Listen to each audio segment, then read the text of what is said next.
war. What will it take, if anything, for NATO to get involved militarily with the crisis? Because I suppose NATO is already involved, just not directly. Absolutely. NATO is already deeply in this crisis. It's supplying Ukraine pretty obviously, and it's doing all it can to reinforce its own borders and put pressure on the Russians and President Putin.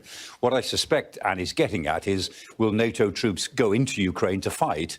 And what I guess her question may be about is, if Putin used chemical weapons, would that be a threshold that we would cross? And I think the answer is no. I mean, President Putin at the moment is trying to goad NATO into doing something so he can say, look, NATO is attacking me. He's trying to actually make NATO overreact, and NATO is being very careful to help as much as it can in Ukraine without overreacting and making this crisis What worse. evidence have you noticed of that goading? Was that attack near the border with Poland? Was that part of it? Well, he keeps threatening his nuclear forces. He's even threatening that there might be a nuclear spillage.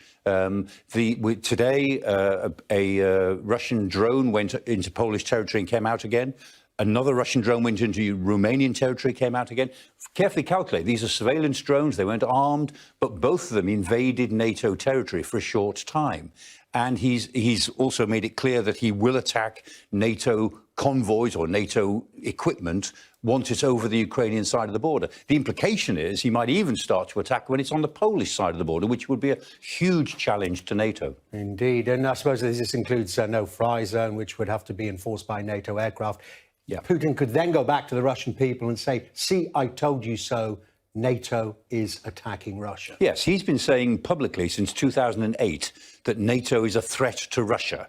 And he's looking for evidence that he can show to people that, look, I was right. Look what they're now doing. So he's trying to extend this war. It's partly the old Hitlerian principle, actually, that the way to recover from one huge strategic blunder is to make another somewhere else, because that throws everything up in the air. And as the cards land, you think you might get a better hand.